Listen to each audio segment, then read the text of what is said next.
일시적 이주택자와 고령자에 대한 종부세를 완화해주는 종부세법 개정안이 본회의에서 통과됐습니다. 올해 11월 말 고지분부터 적용돼 10만 명 이상이 혜택을 볼 것으로 전망되는데 1주택자 특별공제 기준 상향은 추후 협상을 이어가기로 했습니다. 민주당은 김건희 여사 주가 조작 의혹 등과 관련해 당론으로 특검법을 발의하며 윤 정부 압박에 나섰습니다. 국민의힘은 이재명 대표 수사에 국민적 관심을 돌리기 위한 방탄용 특검이라고 반발했습니다. 국민의힘을 이끌 새 비대위원장에 정진석 국회 부의장이 추대됐습니다. 정 부의장은 당을 신속히 안정시키겠다고 밝혔는데 이준석 전 대표가 여전히 새 비대위에 대한 가처분 신청을 예고하고 있어 내용이 계속될 것으로 보입니다. 전직 의원들의 시각으로 정치권 핵심 이슈를 풀어보는 여의도 정치회전.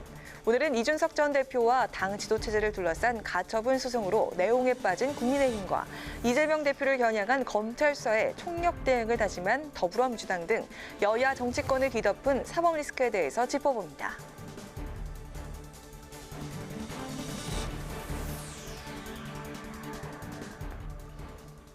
여러분 안녕하십니까? 9월 7일 의정 종합뉴스 뉴스엔 시작하겠습니다. 국회가 본회의를 열고 일시적 2주택자 등의 세액 부담을 덜어주기 위한 종합부동산세법 개정안을 처리했습니다. 올해 11월 말 종부세 고지분부터 적용될 텐데요. 네, 여야는 본회의 산회 직후 정치개혁특별위원회를 열고 소관부처 업무 보고 등 본격적인 활동을 시작했습니다. 자세한 소식 취재기자 연결해 보겠습니다. 태훈영 기자. 네, 국회 본관에 나와 있습니다. 네, 오늘 통과된 종부세법 개정안 소식부터 전해주시죠. 네, 국회가 이사 등으로 일시적 2주택자가 되는 경우에도 1주택자로 인정하는 종합부동산세법 개정안을 본회의에서 통과시켰습니다. 구체적으로 이사를 위해 신규 주택을 취득했지만 기존 주택을 처분하지 못한 경우와 상속으로 주택을 취득한 경우, 그리고 투기 목적 없이 지방 저가주택을 보유한 경우 1가구 1주택 지위를 유지해주는 특례가 도입됐습니다. 또 개정안에는 고령자와 장기 보유 1세대 1주택자를 대상으로 최대 80%의 세액 공제를 해주고 상속과 증여 등 이 주택 처분 시점까지 종부세 납부를 미뤄주는 내용도 담겼습니다. 종부세법 개정안이 오늘 본회의 문턱을 넘으면서 11월 고지되는 올해 종부세 납부 부분부터 적어도 10만 명 이상 종부세 절감 효과를 볼 것으로 보입니다. 다만 이 함께 논의됐던 조세특례 제한법은 여야 이견 속에 상임위인 기재위에서 계류 중입니다. 해당 법안은 1세대 1주택자의 종부세 과세 기준을 현행 11억에서 14억 원으로 올리는 건데요. 이 부동산 가격 상승 등으로 세부담 완화를 주장하고 있는 국민의힘에 대해 민주당은 공정시장 가액 비율을 60%로 낮춘 상황에서 특별 공제까지 더 해주자는 건 부자 감세라며 반대하고 있습니다. 조세특례 제한법에 대해선 여야가 정기국회 내 계속 논의를 이어가기로 했지만 여야 이견은 좁혀지지 않고 있는 상황입니다. 네, 종부세법 이외에 오늘 처리된 안건은 또 어떤 게 있었습니까? 네, 어제 법사위를 통과한 관세법 일부 개정안을 포함해 11개 법안이 종부세법과 함께 처리됐습니다. 관세법 개정안은 수입 물품에 대한 관세의 과세 가격을 결정할 때 원화 환산 적용 환율을 현재 외국 환매도율에서 기준 환율로 변경하는 내용을 담고 있습니다. 외국 환매도율보다 보통 낮은 기준 환율을 적용하게 되면 수입 기업의 관세 부담이 완화되면서 수입 물가가 낮아지는 효과가 있습니다. 이 밖에 국가교육위원회 위원으로 더불어민주당목 정대화 한국장학재단 이사장과 국민의힘목 김태준 동덕여대 교수를 추천하는 안건도 통과됐습니다. 국가교육위원회는 중장기 교육정책의 방향 등을 세우는 기구인데요.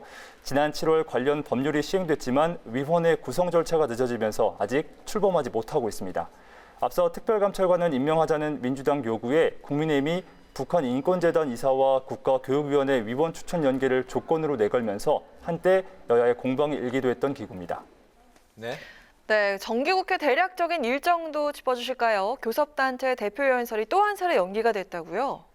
네, 지난 1일 개회식을 시작으로 100일간의 정기국회가 진행 중인데요. 이 추석 연휴가 지나고 19일부터 22일까지 대정부 질문이 펼쳐진 뒤 여야 교섭단체 대표 연설이 더불어민주당 28일 그리고 국민의힘은 29일 진행됩니다. 앞서 여야는 6일과 7일로 예정된 교섭단체 대표 연설을 14일과 15일로 한 차례 연기한 바 있는데요. 국민의힘의 지도부 공백으로 인해서 오늘 또 한 차례 일정을 미뤘습니다. 국정감사는 다음 달 4일부터 24일까지 진행될 예정입니다. 현재는 국회 예산결산특별위원회에서 지난해 예산안에 대해 결산 심사가 한창인데요. 이 국회법에 따라 결산 심사는 9월 정기국회 개회 전에 끝마쳐야 하지만 원구성 지연 등으로 시한을 넘기게 됐습니다. 예결위는 15일부터 결산 소위를 가동시켜 빠르게 결산 심사를 마무리할 방침입니다. 네, 오늘 본회의 직후에는 정개특위도 열렸었는데요. 어떤 내용이 논의가 됐었습니까? 네, 정개특위는 오늘 소위 구성을 마치고 본격 활동을 예고했습니다. 2년 뒤 총선에 적용할 선거법을 중점적으로 다룰 예정인데요. 이와 관련해 중앙선거관리위원회는 오늘 정개특위에서 22대 국회의원 선거구 획정 절차와 기준에 대해 업무 보고를 진행했습니다. 중앙선관위 측은 정개특위에서 논의될 교육감 선출 방법과 연동형 비례대표제 지역당 설치 등에 대해 선거제도 발전이라는 결실을 맺을 수 있도록 최선을 다하겠다고 밝혔습니다. 그러면서 선거구 획정에 필요한 시도별 의원 정수와 이 지역 선거구 인구 상한안 등을 조속히 통보해달라고 요청했습니다. 정개특위는 오는 15일 전체 회의를 열어서 국회 예산결산 심사 기능 강화에 대한 공청회도 진행하기로 했습니다. 지금까지 국회 본관에서 국회방송 태윤영입니다. 더불어민주당의 윤석열 대통령 부인 김건희 여사에 대한 특검법을 오늘 당론으로 발의했습니다. 국민의힘은 이재명 대표 의혹을 피하기 위해 특검을 대국민 호객 행위로 사용하고 있다며 강력 반발했습니다. 김동길 기자가 보도합니다. 더불어민주당은 앞서 김용민 의원이 발의한 김건희 특검법과 별개로 소속 의원 전원 명의로 새로운 특검법을 발의했습니다. 민주당은 특검의 수사 범위를 김 여사의 도이치모터스 주가 조작 의혹과 허위 경력 기재, 코바나 컨텐츠 대표 재임 당시 미술 전시회 개최 과정에서 기업들로 뇌물성 후원을 받은 의혹으로 한정했습니다. 또 특검은 민주당이 추천한 후보자 중 한 명을 대통령이 임명하고 전체 수사 인력은 100명 이내로 구성화돼 3분의 1 이상을 공수처에서 파견받도록 했습니다. 민주당은 정치적 공세가 아닌 범죄에 대한 공정한 수사 요구라며 국민의힘의 대승적 동참을 촉구했습니다. 지연되는 수사, 무혐의와 불송치로 가려지는 진실에 민심의 분노가 들불처럼 일어나고 있습니다. 국민적 의혹을 더는 덮을 수 없습니다. 여당마저 성역이 된 우리 여사 방어에만 급급한다면 국민이 용서치 않을 것입니다. 국민의힘은 강력 반발했습니다. 지난 문재인 정권에서 검찰 특수부와 금융감독원까지 동원해 김 여사를 2년 6개월이나 수사하고도 기소하지 못했다며 민주당의 무리한 특검 추진은 이재명 대표 방탄용이라고 비판했습니다.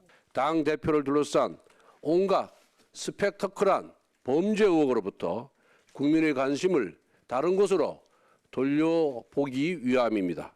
즉 특검을 대국민 호객 행위로 쓰고 있는 것입니다. 김건희 여사 특검 법안이 실제 국회를 통과하기까지는 난항이 예상됩니다. 법사위원장을 국민의힘이 맡고 있고 특검 법안의 패스트트랙 신속 처리 안건 지정도 민주당 단독으로 진행하기 어려운 상황입니다. 신속 처리 안건 지정을 위해선 법사위원 18명 중 5분의 3인 11명의 찬성이 필요한데 민주당 의원이 10명이어서 조정훈 시대전환 의원의 협조가 필수입니다. 또 국회 문턱을 넘더라도 윤석열 대통령이 거부권을 행사할 것이라는 전망이 커 정기 국회 내내 여야 공방은 계속될 것으로 보입니다. 국회 방송 김동길입니다. 국민의힘이 새 비상대책위원장에 친윤계인 오선의 정진석 국회 부의장을 추대했습니다. 국민의힘은 추석 전 비대위 출범을 위해서 내일 전국위를 열고 정 부의장을 새 비대위원장으로 선출할 예정인데요. 이준석 전 대표가 새 비대위가 출범하면 가처분 신청을 검토하겠다고 밝혀 갈등 구도는 여전한 상황입니다. 보도에 홍예진 기자입니다.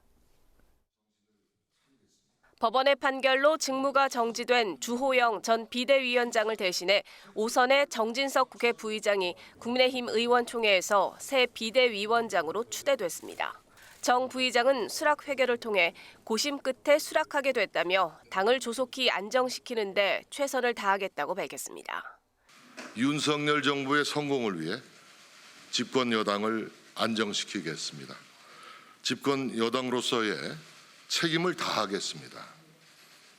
그것이 저에게 오늘 주어진 대의요 애국이라고 생각합니다. 정 부의장은 국회 부의장직 유지 여부에 대해선 당내 의견을 듣고 결정하겠다고 밝혔습니다. 앞서 주호영 전 비대위원장에 이어 새 비대위원장으로 유력하게 거론됐던 박주선 전 국회 부의장도 고사하면서 당 지도부는 정 부의장을 여러 차례 찾아가 설득했고 결국 수락 의사를 받아냈습니다.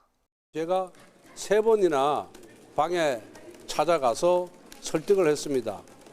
당의 원내대표를 역임했고 또 의원들의 그런 신임을 받아서 국회 부의장까지 하고 있는데 당이 가장 어려울 때 좀 도와주셔야 된다. 국민의힘은 내일 전국위를 열고 정 부의장을 새 비대위원장으로 임명하는 안을 의결할 계획입니다. 이렇게 비대위원장 임명까지 국민의힘 계획대로 추석 전에 마무리가 될 것으로 보이지만 새 비대위가 순항할지 여부는 아직 불투명합니다. 이준석 전 대표 측 변호인단은 새 비대위에 대한 가처분 신청을 검토하겠다고 밝혔고 앞서 제기한 추가 가처분 신문은 오는 14일 열릴 예정이어서 그 결과에 이목이 쏠리고 있습니다. 여기에 새 비대위원장으로 추대된 정 부의장은 이 전 대표가 윤핵관으로 지목하며 각을 세워왔던 만큼 이 전 대표의 공격 수위는 한층 더 높아질 수 있다는 전망이 나옵니다. 국회 방송 홍혜진입니다. 태풍 흰남노가 핥히고 간 지역, 특히 포항, 제주 지역 피해가 극심한데요. 여야 정치권이 이들 지역에 정부가 하루빨리 특별 재난 지역을 선포할 것을 요청하며 피해 수습에 총력을 다하겠다고 약속했습니다. 윤석열 대통령은 특별 재난 지역 선포 절차를 최대한 신속하게 마무리해 발표하겠다고 밝혔습니다. 임채원 기자의 보도입니다. 여야 지도부가 잇따라 태풍 흰남노의 직격탄을 맞은 포항 피해 현장을 찾아 신속한 수해 복구 지원을 약속했습니다. 국민의힘은 어제 화상으로 전국 시도당 위원장과 지역 피해 상황을 점검한 뒤 당 지도부가 직접 현장을 살폈는데 권성동 원내대표는 언론을 통해 들은 것보다 피해 상황이 훨씬 심각하다며 정부의 특별 재난지역 선포와 피해 지원이 신속하게 이루어지도록 요청했다고 밝혔습니다. 정부의 특별 재난지역 선포, 특별 교부금 지원을 포함한 전폭적인 지원책 마련을 요청했습니다. 또한 당 차원에서도 피해 복구 활동과 안전대책 보완 등 피해 수습에 총력을 다하겠습니다. 권 원내대표는 또 고물가 상황에 태풍 피해가 겹치면서 추석 농작물 가격 상승 우려가 크다며 정부가 가격 안정화에 만전을 기해달라고 당부했습니다. 더불어민주당 이재명 대표도 오늘 포항으로 내려가 이재민들과 만났습니다. 이 대표는 정부의 특별 재난지역 선포와 특별 교부금 지원에 적극 협조하겠다고 강조했습니다. 또 재난지원금 상향을 추진하겠다고 밝혔습니다. 주택의 침수 피해에 정부는 현재 지원금 200만 원을 지급하는데 정부와 협의를 통해 지원금 산정 기준을 현실화하고 지급 대상도 확대하겠다고 말했습니다. 피해 보상 대상을 지금 주거만 하고 있다 그 말이잖아요. 네. 상가나 그렇습니다. 상가나 일반 소기업 이런 것도 최저한의 지원이 좀 필요하다는 거 하고 또 보상 금액이 너무 적다. 지금 이제 침수에 200만 원이라는 거잖아요. 근데 그거는 지금 시행령으로 고쳐서 할 수는 있는데. 윤석열 대통령도 국무회의에서 모든 국민의 완전한 일상 회복을 위해 모든 상황을 챙기겠다며 신속한 피해 지원을 약속했습니다. 특히 흰남노 피해 후속 조치로 최대한 빠르게 특별 재난 지역을 선포하고 예비비 500억 원을 긴급 편성해 특별 교부금과 함께 피해 복구에 투입하겠다고 밝혔습니다. 국회 방송 임채원입니다. 미국의 인플레이션 감축법으로 한국산 전기차 차별 우려가 나오는 것과 관련해서 여야가 대응책 마련에 나섰습니다. 국회 산자중개위 여당 간사인 한무경 국민의힘 의원은 국회 본회의에서 통과된 IRA 우려 결의안을 기초로 한미 동맹에 기초한 초당적 협력을 요청하는 서신도 검토할 예정이라며 야당의 협력을 요청했습니다. 이재명 더불어민주당 대표는 장단기적으로 큰 경제적 손실이 예상되는 만큼 특별 협상단을 파견해 신속한 수습책을 마련해야 한다고 촉구했습니다. 교수와 연구단체 등이 참여한 범학계 국민검증단이 김건희 여사 논문을 표절이라고 발표한 것과 관련해서 여야 공방이 펼쳐졌습니다. 더불어민주당은 개인 논문 표절을 넘어서 복사하기 논문 수준이라고 지적하고 김 여사의 논문이 연구 부정에 해당하지 않는다고 발표한 국민대에 대해선 지원금 환수 등 법적 조치를 시사했습니다. 반면에 국민의힘은 논평을 통해서 김 여사 논문을 검증한 범학계 국민검증단은 참여 인사들이 지난 대선 이재명 후보를 지지했던 정치단체에 불과하다면서 학술적 검증으로 포장한 국민 기만 행위를 중단하라고 주장했습니다. 김진표 국회의장이 로버트 피텐저 의원정부 안보포럼회장을 만나 최근 미국의 인플레이션 감축법과 반도체 지원법이 한국 전기차 업계에 미칠 부정적 영향에 대한 우려를 전달했습니다.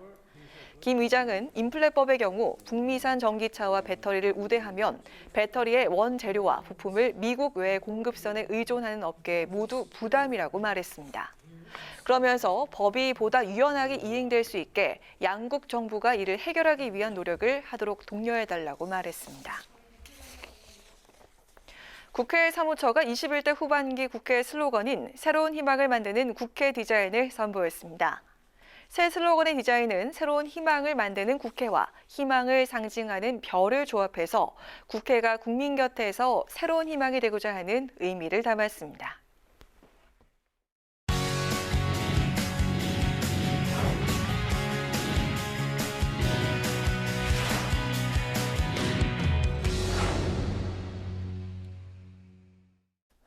네, 오늘 이슈 분석 박지영 기자와 함께합니다. 박 기자, 어서 오십시오. 안녕하세요. 네, 국민의힘 새 비상대책위원장에 정진석 국회 부의장이 낙점이 됐는데 새 비대위원장을 찾기까지 구인난이라는 표현이 나올 정도로 참 어려웠네요. 그렇습니다. 이제 당초 비대위원장으로 거론됐던 인사들이 거절을 하면서 네. 이제 정진석 국회 부의장이 새 비대위원장으로 발탁이 됐습니다.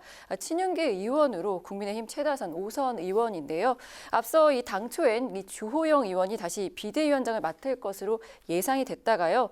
비대위 출범에 절차적 문제를 제기한 법원의 판단에 부담을 느낀 주 의원이 이 세술은 새 부대에 담아야 한다며 거절하자 다음으로 이 외부 인사인 박주선 전 국회 부의장이 유력하다는 보도들이 쏟아졌습니다. 그런데 이 박 전 국회 부의장도 이 비대위원장을 맡지 않겠다고 거절을 하면서 또다시 뒤집혀진 건데요. 이 정 부의장 비대위원장직을 수락을 하면서 하루속히 당을 안정화시키고 당의 확고한 중심을 세우겠다고 밝혔습니다. 또 내일 이 비대위 출범을 위해 비대위원 인선도 서두를 예정이라고 했는데 이 계획대로 추석 전 가능할지는 좀 지켜봐야 할 것 같습니다. 네, 추석 전이라고 하면 이제 내일 하루 남았네요. 그렇습니다. 네, 정진석 국회 부의장이 당초 비대위원장직을 맡지 않겠다고 했었잖아요. 그렇습니다. 이제 새 비대위원장 후보 물색 당시에 이 첫 번째 후보로 언급이 된 게 바로 이 정 부의장이었습니다. 네. 그런데 이제 정 부의장이 이 부의장직에 집중하고 싶다면서 거절을 해서 이 후보군에서 제외가 됐다고 하는데요. 하지만 이 외부 인사들의 고사가 이어지면서 이 권성동 원내대표가 이 정 부의장을 3번이나 찾아가 설득한 끝에 수락 의사를 받아냈다고 합니다. 정 부의장 이준석 전 대표와 이 견원지간으로 꼽히는 이 친윤계 의원인데요. 이 전 대표와는 지난 6월 이 우크라이나 방문 문제로 공개 설전을 벌이기도 했죠.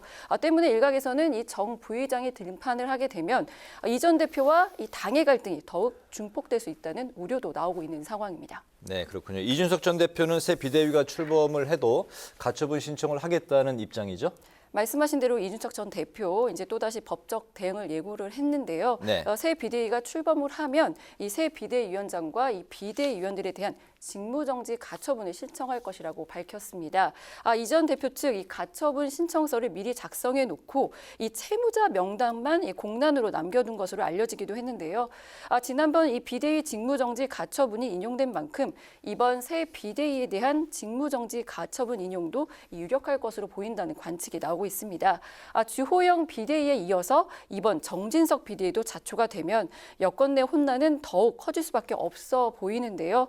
만약 이 반대로 이번엔 이 가처분이 기각이 되면 비대위는 정상 궤도에 이제 진입을 하게 될 것이고 상대적으로 이준석 전 대표의 입지는 좀 좁아질 것이라는 이야기도 나오고 있는 상황입니다. 네, 이번에 야당 소식 살펴보겠습니다. 더불어민주당이 윤석열 대통령을 고발한 데 이어서 오늘 김건희 여사와 관련한 특검법까지 이제 발의를 했네요. 그렇습니다. 이제 민주당의 이른바 이 김건희 특검법 발의로 이 여야 대치가 심화가 되고 있습니다. 네. 김건희 특검법은 이 민주당이 당론으로 발의한 건데요. 이 앞서 리포트에서 보셨듯이 이 김 여사의 도이치모터스 주가 조작 의혹 사건하고요. 이 허위 경력 의혹 그리고 코바나 컨텐츠 대표 재임 당시에 미술 전시회를 개최하는 과정에서 기업으로부터 뇌물성 후원을 받았다는 의혹 등에 대한 특검 요구입니다.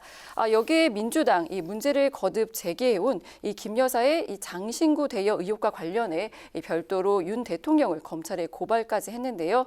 이재명 대표에 대한 검찰 수사 그리고 압수수색 등에 대한 맞불 성격으로 읽힙니다. 바로 이제 여권 압박 카드라는 건데요. 네. 이 곧 다가오는 추석 밥상에 이 김 여사의 각종 비리 의혹을 올려서 정권에 대한 이 비판 여론을 키우려는 전략으로 풀이가 되고 있습니다. 네, 여야 강대강의 극한 대치가 이제 계속되고 있는 상황인데 특검법 처리될 가능성 어떻게 점쳐지고 있습니까? 네, 결론부터 말씀드리면 쉽지 않아 보입니다. 이제 일단 이 특검법은 이 법제사법위원회에서 논의가 돼야 하는데요. 이 법사위원장 바로 국민의힘 이 김도 위원이 맡고 있죠. 네. 때문에 이 법사위에 상정이 되더라도 이 여야 간 공반전으로 법안 심사는 뒷전으로 밀릴 수 있고요. 그러면 이제 민주당은 앞서 이제 리포트에서도 보셨듯이 신속 안건 처리 지정, 그러니까 이제 패스트 트랙을 추진할 가능성이 있는데요.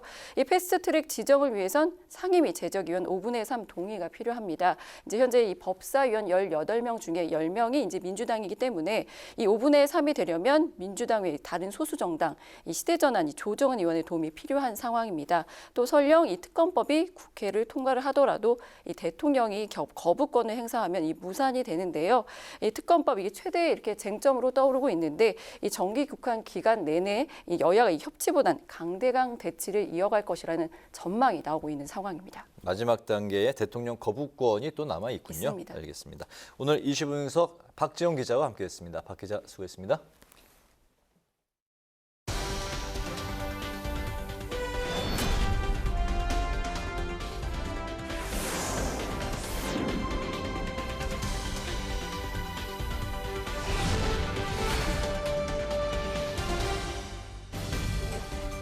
강하랑의 정치톡 시간입니다. 9월 7일 시선을 집중시킨 정치 뉴스 만나보시죠.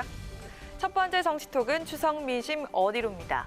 여야가 추석 연휴를 앞두고 이재명 더불어민주당 대표와 김건희 여사에 대한 공세 수위를 각각 높이고 있습니다. 상대방의 사법 리스크를 집중적으로 부각하면서 추석 밥상 민심 잡기에 나선 모양새인데요.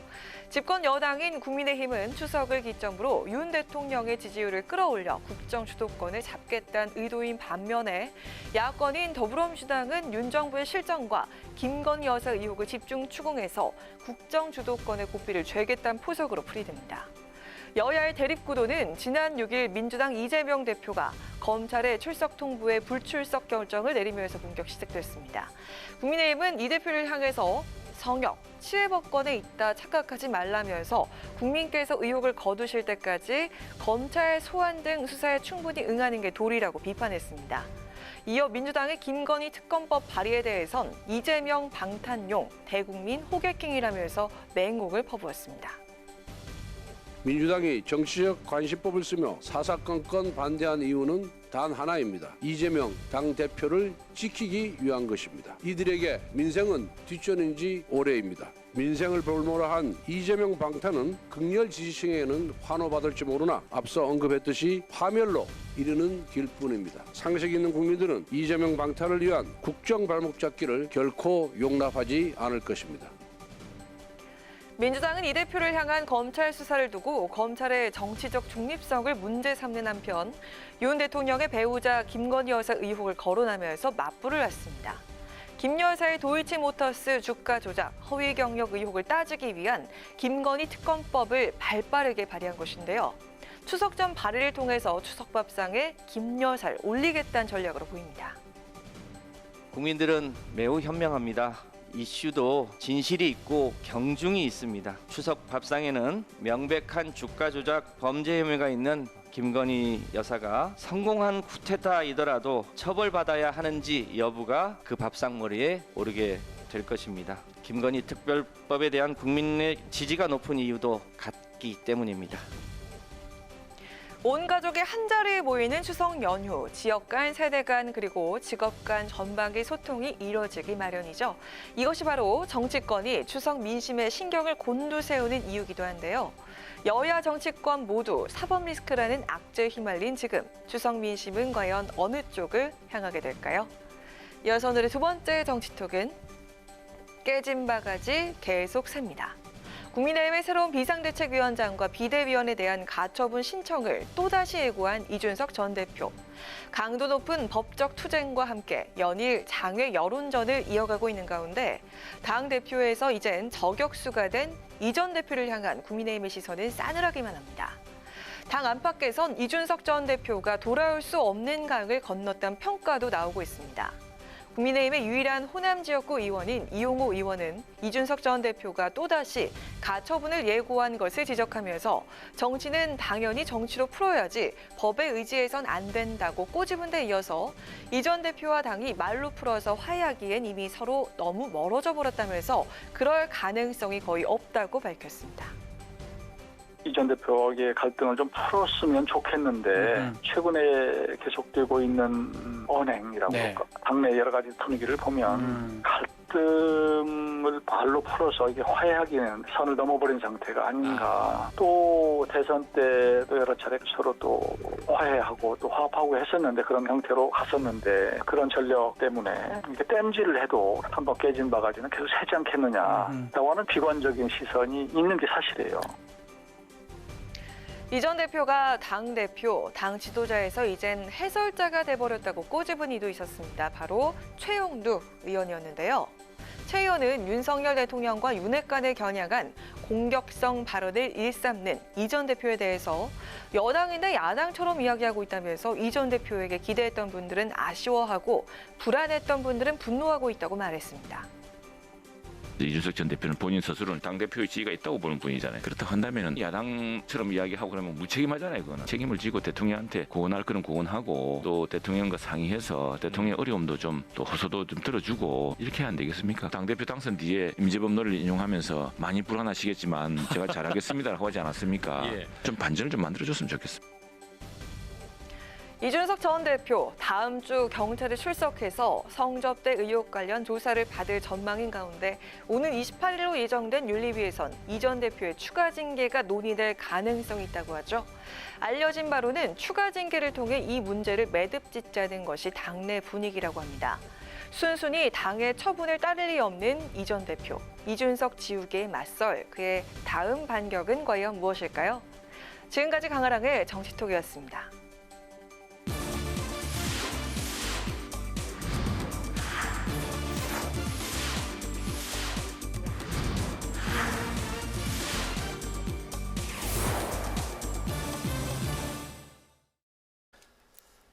네, 이번 순서는 전직 의원들의 시각으로 여의도 핵심 이슈를 풀어보는 여의도 정치 외전 시간입니다. 오늘도 신경민 전 더불어민주당 의원, 김영훈 전 국민의힘 의원 두 분 나오셨습니다. 어서 오십시오. 네, 반갑습니다. 안녕하세요. 네. 여당이 새 비대위원장으로 친윤계 좌장격인 오선의 정진석 국회 부의장을 이제 낙점을 했습니다. 주호영 의원 그리고 이제 유력하게 이제 점쳐졌던 박주선 전 국회 부의장이 이제 고사를 한 상황에서 정진석 국회 이제 부의장이 이제 낙점이 됐는데 두 분께서도 뭐 정 부의장 잘 아시죠? 네네. 삼고 초려 끝에 이제 처음에 이제 고사를 했었는데 이제 계속 이제 그 권성동 이제 원내대표가 방까지 찾아가면서 뭐 3번까지 부탁을 해서 이제 어렵게 승낙을 했다고 하는데 그 승낙 이유는 뭐라고 보시고 또 앞으로 정진석 비대위는 어떻게 예상이 되고 있습니까? 뭐 오늘 아침 일찍까지만 해도 박주선 전 부의장이 되는 분위기였어요. 네. 국힘당 의원들 만나서 누구냐 그러면은 박주선 부의장 외에 누가 또 있습니까? 뭐 이런 분위기였거든요. 네. 그런데 의원들이 지금 분위기에서 외부 인사라고밖에 볼 수 없는 박주선 부의장이 오는 것을 달가워하지 않는 분위기가 감지가 됐고 그걸 알게 된 박 부의장이 결국 윤심의 지지를 얻었음에도 불구하고 고사하는 형식을 취해서 이제 그만두신 거죠. 네. 그러다가 보니까 이제 선택지가 별로 없는 거고요. 부의장이 현직이거든요. 이 연말까지 지금 부의장을 네. 하기로 되어 있으니까 현직임에도 불구하고 비대위원장을 맡지 않을 수가 없는 여러 가지 당내외 사정이 있다. 그러니까 구인난이 있다라는 것이 너무나 분명해 보이고요. 또 하나는 지금 문제 이준석 대표인지 전 대표인지 뭐 지금 불분명하지만 하여튼 네. 이준석 대표와의 그 갈등 관계에 있는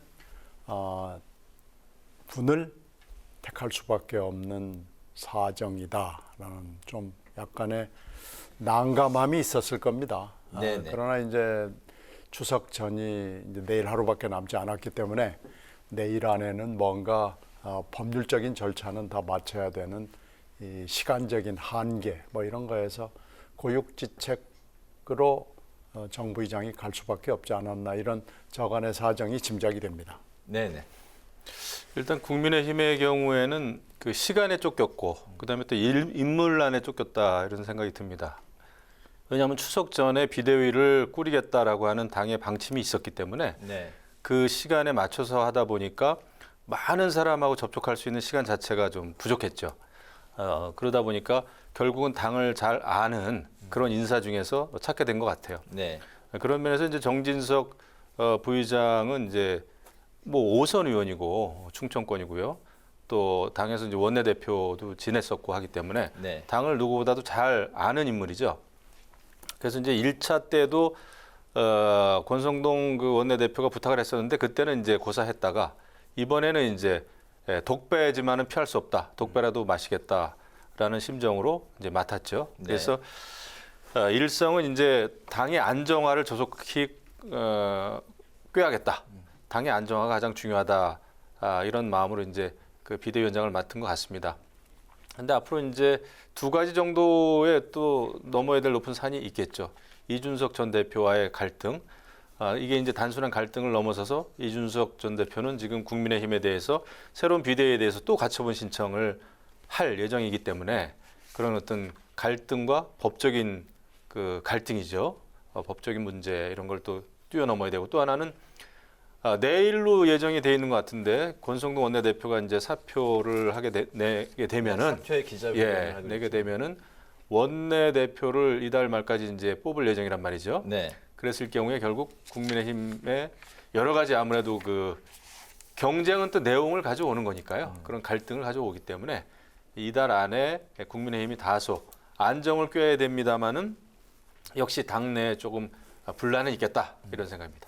비대위원장을 이제 그 뽑는 과정에서 이제 상당히 이제 구인난을 겪었는데 마찬가지로 원내 대표도 뭐 비슷한 상황이 아닐까 싶고 이제 이르면 내일 이제 권성동 원내대표가 이제 본인 이제 사퇴에 대한 기자회견을 열고 이르면 19일까지 새 원내대표가 이제 선출될 수 있다. 그리고 이런 예상들이 나오고 있는데 새 원내 사령탑으로는 이제 현재 누가 좀 그 후보에 물망에 오르고 있는 인사가 있습니까? 지금 뭐 일설에 의하면은 뭐 조혜진 의원, 김태호 의원, 네. 그다음에 또 윤상현 의원. 최근 들어서 이제 윤상현 의원, 조혜진 의원은 이제 목소리를 또 많이 낸 바가 있고요. 네. 이런 그 중진 의원, 그다음에 또 박대출 의원도 또 거명이 되고 있어요. 그래서 이런 의원들이 이제 경합을 하지 않겠나 생각이 되는데. 지금 정기국회가 시작이 됐고 바로 이제 국정감사, 예산심사 이런 게 들어가야 됩니다. 네. 시간이 길지가 않아요.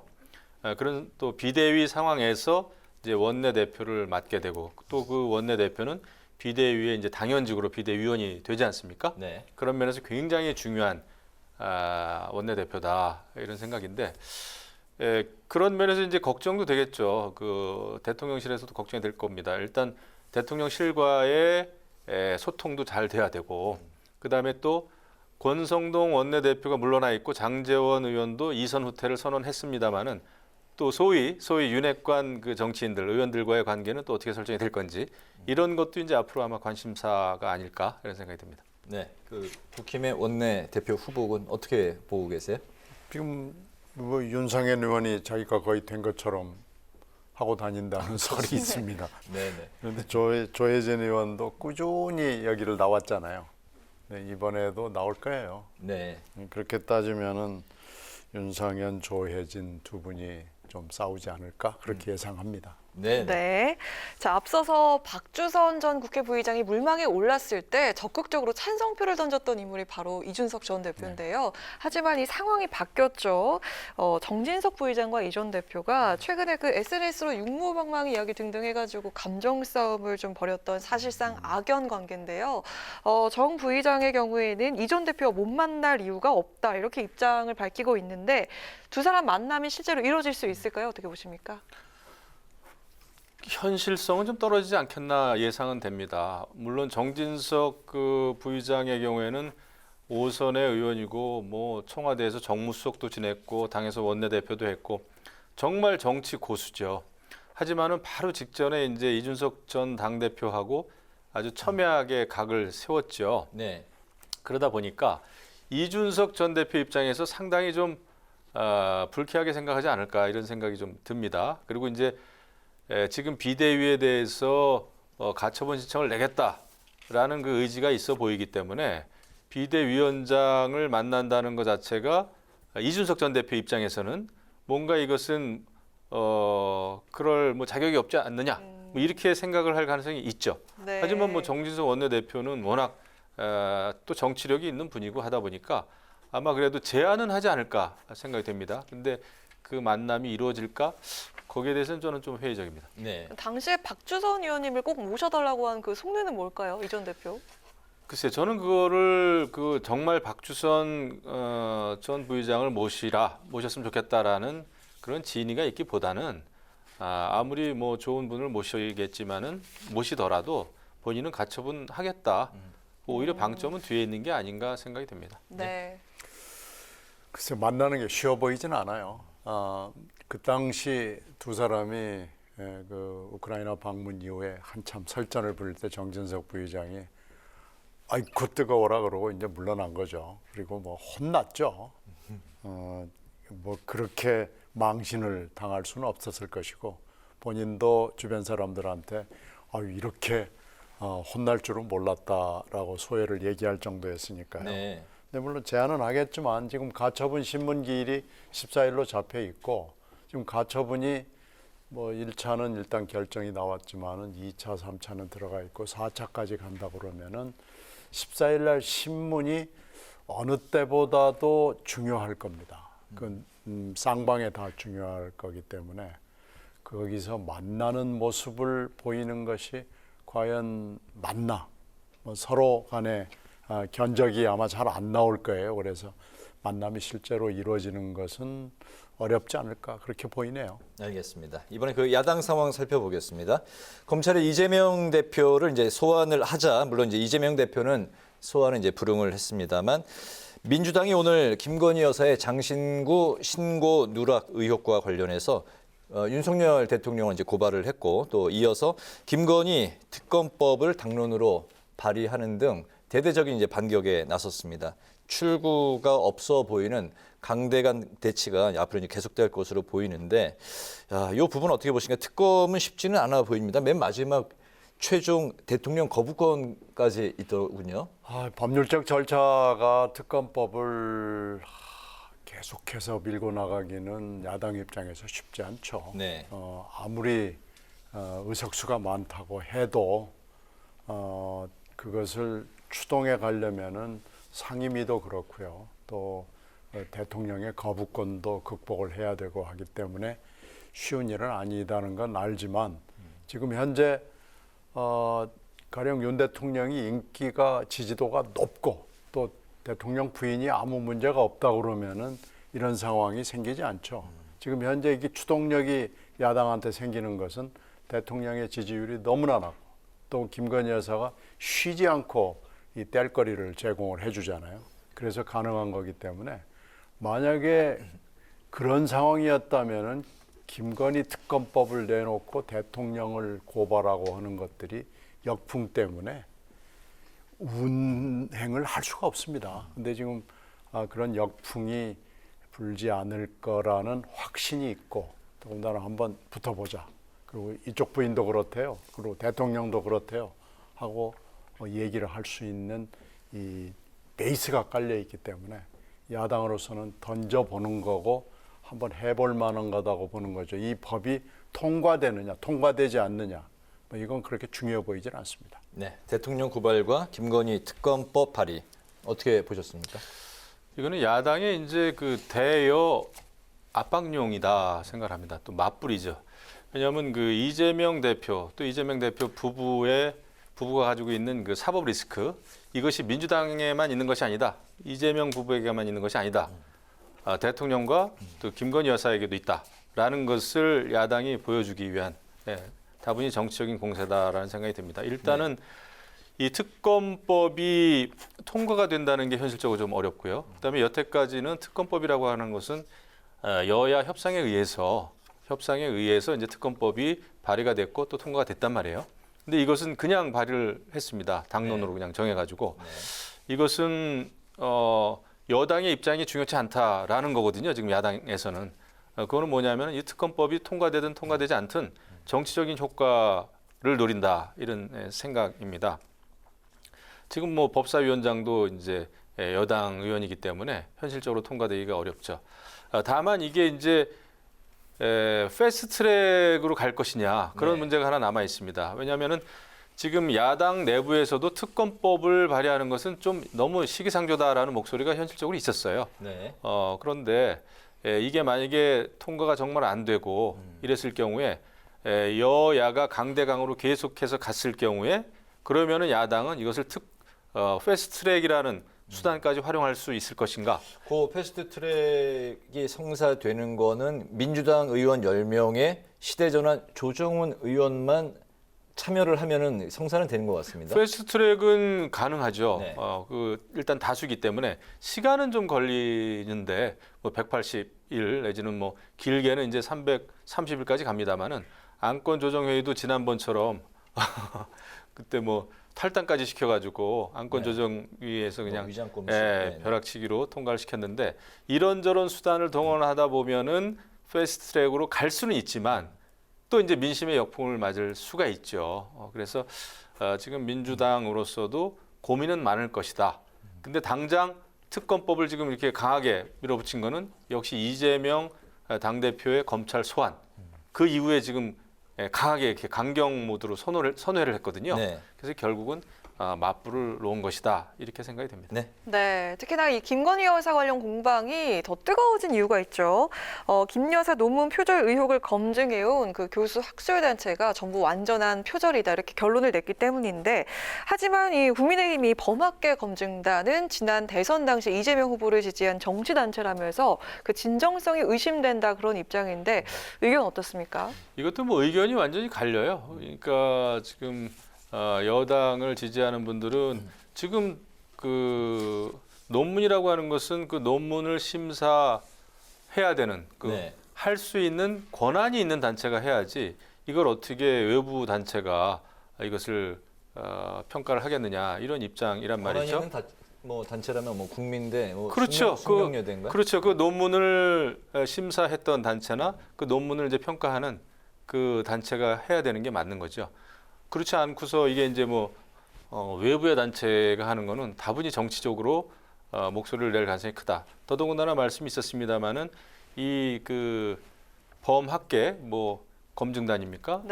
지난번에 이재명 대통령 후보를 지지했던 단체라 이런 그 목소리가 있지 않습니까? 그렇게 봤을 때는 누가 봐도 객관적인 그 평가라고 하기는 좀 어렵겠죠. 결국은 정치적인 공방이 될 텐데 결국은 이거는 의견이 이렇게 진영으로 나뉘는 거다 이런 생각입니다. 이 문제는 전 좀 다르게 봅니다. 이 문제에 관해서는 이 논문을 제출한 김건희 여사 측에서 입장을 분명하게 밝혀서 여기까지 안 가도록 하는 조치를 사전에 취하는 게 맞았어요. 근데 지금 국민대학에서 뭐 이렇게 물에 물 탄 듯 술에 술 탄 듯하게 하고 또 교수회의를 했는데 그것도 또 알 수 없는 뭐 압력이 있었을 것으로 짐작이 되거든요. 그래서 이제 심지어는 생전 볼 수 없었던 무슨 뭐 범학계 이런 분들이 다 뛰어나와 가지고 할 수밖에 없는 상황까지 만들어 놓은 거거든요. 근데 거기서 내린 결론을 이렇게 쭉 읽어보면은 표절도 수준이 있는 건데 이건 표절이라고도 할 수 없는 매우 낮은 수준의 정말 표절이라고도 이름을 붙일 수 없는 이런 그 첨삭 백기기가 어디에 있느냐라는 정도로 나왔단 말이에요. 그건 자료로 나왔기 때문에 이 정도라면은 메신저가 어떻다, 무슨 이재명 지지를 했던 교수들이 많다, 이렇게 메신저를 공격할 일은 아니에요. 이건 진즉에 끊어냈어야 될 일이고요. 이게 잘못해서 만약에 이게 또 다른 스캔들로 가면은 어떻게 하려고 그러는지 저는 모르겠습니다. 이거 국민대학교 총장이 한 짓을 보면은 이거 뭔가 하여튼 뒤에 이 일이 있는 거예요. 그래서 이것까지 만약에 정권이 끝나고 난 뒤에 정말 수사에 들어가고 한번 진실을 알아보자 이렇게 나오면은 이건 아마 망신도 이런 망신이 없을 겁니다. 그래서 이렇게까지 할 필요도 없는 일이 여기까지 왔고요. 더군다나 메신저를 공격하는 일은 해서는 안 되는 일을 이번에 또 한 겁니다. 네. 그러니까 이제 제가 볼 때 김건희 여사 쪽에서 정치적으로 정무적으로 이것을 잘못 처리했다. 이렇게 비판하는 거는 그런 비판은 가능합니다. 비판할 수 있습니다. 그런데 이걸 가지고 특검까지 제기하고 특검 법안에 그 내용이 들어가 있지 않습니까? 허위 경력 뭐 이런 거. 그런 거는 좀 맞지 않다 이런 생각이 듭니다. 오죽하면은 이제 민주당 내 조홍천 의원도 이런 특검법 발의하는 그런 의총이라든지 이런 것은 아직 시기상조다 뭐 이런 얘기도 했었단 말이죠. 그래서 정치적으로는 잘못된 것일 수 있으나 지금 이제 출범 100일 좀 지난 상황이고 그다음에 김건희 여사 건에 대한 것도 여러 가지 뭐 도이치모터스 주가 조작 의혹 이런 것도 2년 6개월이나 됐습니다. 그 검찰에서 수사한 지. 그런데 결국은 이제 야당에서 원하는 검찰 기소라든지 네. 이렇게 결론이 안 나오니까 이제 특검을 요구하는 것 같아요. 결국은 정치적인 공방으로 흐를 가능성이 크다 이렇게 봅니다. 네, 이재명 의원이 이제 그 검찰 소환 요구에 이제 불출석을 선택을 했는데 검찰이 이제 경기도청을 압수수색하고 또 이 대표도 곧 기소할 것으로 지금 점쳐지고 있는 상황입니다. 근데 오늘은 이제 또 쌍방울 그룹 의혹과 관련해서 또다시 경기도청을 또 압수수색을 했습니다. 이 대표에 대한 검찰의 수사와 속도 어떻게 보십니까? 뭐 예상했던 거예요. 한참 전에 지방선거 즈음에서 검찰 수사를 조금이라도 잘 아는 사람들의 예상, 제가 거기에 동의하는데요. 일단은 바로 이재명 대표가 된 이후에 수사를 들어가기보다는 그 전에 부인 관련 수사를 먼저 할 거다라고 그랬는데 그렇게 됐잖아요. 그 다음에는 9월 9일 공소시효가 있기 때문에 선거법에 허위사실 공표를 막 쥐어짜서라도 가지고 올 거다. 근데 세 가지 사실을 들고 나왔잖아요. 그건 뭐 이제 9월 9일이 내일 모레이기 때문에 바로 이건 기소가 될 거고요. 이 선거법이 사실 무섭습니다. 지금 뭐 말꼬투리라고 이 대표는 그러지만 실제로 선거법은 무섭습니다. 그래서 만약에 허위사실이 입증이 되거나 그러면은 이건 뭐 정치적 운명에 관련된 일이거든요. 그래서 일단 9월 9일까지 1차가 있어서 그걸 추석 밥상에다가 올리고 그 다음에는 쉬운 수사부터 하나씩 이재명 대표를 옥조화 갈 거다. 그렇게 되면은 소환하겠죠. 압수수색 영장 들어가겠죠. 그리고 아주 중하다고 생각되면 체포영장 나오겠죠.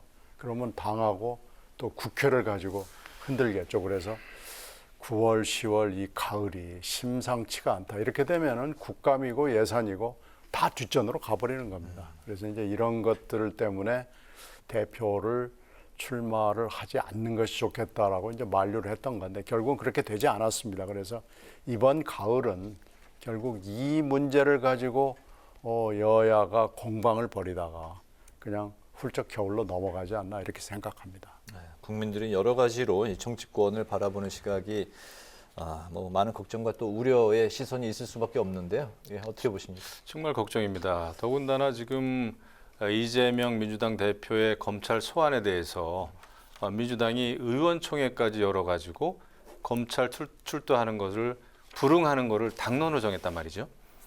제가 의회 경험을 쭉 볼 때 여태까지 글쎄요, 헌정사상 검찰 소환에 대해서 한 당의 그 의원들이 의원총회를 열어가지고 소환에 불응하는 것을 당론으로 정했던 역사가 글쎄 제 기억에는 한 차례도 없었던 것 같아요. 그 국회의원은 정말 한 사람 한 사람이 우리가 이제 헌법기관이라고 하는데 검찰 소환에 응할지 불응할지 그거는 사실은 개인이 정해야 되는 겁니다. 본인이 정해야 되는데 이거를 그 169명입니까? 지금 민주당 의원들이 의원총회를 통해서 당론으로 소환에 불응하는 것을 당론으로 정했다는 것은 저는 이재명의 민주당이 보인 굉장히 그 위험한 일이 아닌가 이런 생각이 듭니다.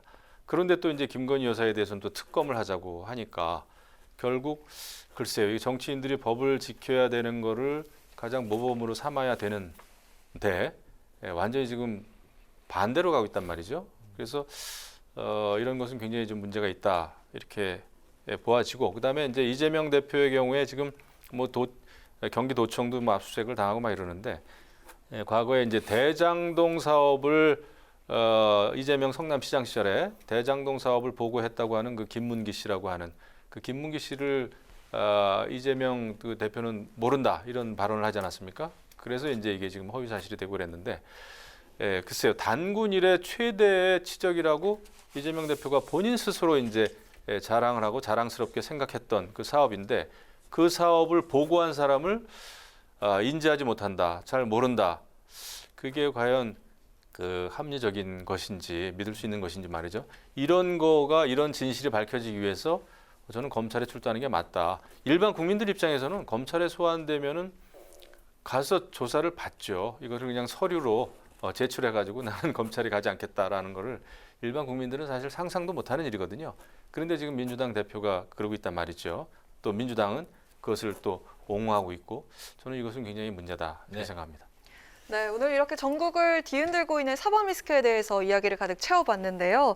사실 여야 갈등이 워낙 첨예하다 보니까 명절에 가족들과 모인 자리에서 이제 정치 얘기하는 건 좀 금기시되고 있는 그런 분위기인데 여전히 그래도 이맘때 필수 질문이잖아요. 오늘 마지막으로 들어보도록 하겠습니다. 추석 밥상머리에 오를 만한 가장 뜨거운 최대 화두는 무엇이 될지 하나씩 꼽아주시죠. 일단 밥상머리에 올라오는 거는 일단 먹는 거 아닙니까? 네. 물가 얘기를 할 겁니다. 네, 그다음에 그렇죠. 이제 막 음식을 장만한 그 며느리들, 따님들 특히 그 시장 물가가 정말 많이 올랐거든요. 채소값 올랐고 그래서 경제, 오른 물가. 또 그 얘기만 하겠습니까? 결국은 정치를 잘못해서 경제가 어렵다라는 쪽으로 갈 거예요. 그래서 여당이 됐든 야당이 됐든 결론은 또 정치인들에 대한 비판이 되지 않을까 이런 생각을 합니다. 네, 물가가 이제 정치에 대한 비판으로 또 이제 이어지겠다는 말씀입니다. 저는 부인 얘기를 먼저 할 거고요. 이제 두 사람의 부인 얘기를. 그리고 이제 두 사람을 놓고 또 얘기할 겁니다. 그래서 윤 대통령, 이재명 대표죠. 이렇게 해서 아마 이 두 커플, 두 부부를 놓고 뭐 잘근 전국에서 씹어댈 거예요. 누가 이길지는 모르겠습니다만은 하여튼 여러 가지 판단들은 있겠지만 국민들이 이 대선, 비호감 대선의 3라운드를 아마 실감하게 될 겁니다. 네. 네. 저는 가정의 평화를 위해서 입은 닫고 귀만 열겠습니다. 조용히 보내도록 하겠습니다. 네. 오늘 여의도 정치 외전은 국민의힘의 새 비대위 상황 그리고 여야 간 강대강 대치를 중심으로 지금까지 신경민 전 더불어민주당 의원, 김영우 전 국민의힘 의원 두 분과 함께 말씀을 나눴습니다. 오늘 잘 들었습니다. 네, 감사합니다. 고맙습니다. 네, 목요일인 내일 전국에 쾌청한 하늘이 이어지는 가운데 일교차가 크게 벌어지겠습니다. 아침 기온 17도, 대구와 대전이 16도로 출발해 한낮에 서울과 강주가 29도까지 오르겠습니다. 다가오는 추석 연휴에도 비교적 맑은 하늘이 이어지겠고요. 대부분 지역에서 구름 사이로 한가위 보름달을 보실 수 있겠습니다. 네, 오늘 뉴스에는 여기서 마치겠습니다. 시청해 주신 여러분 고맙습니다.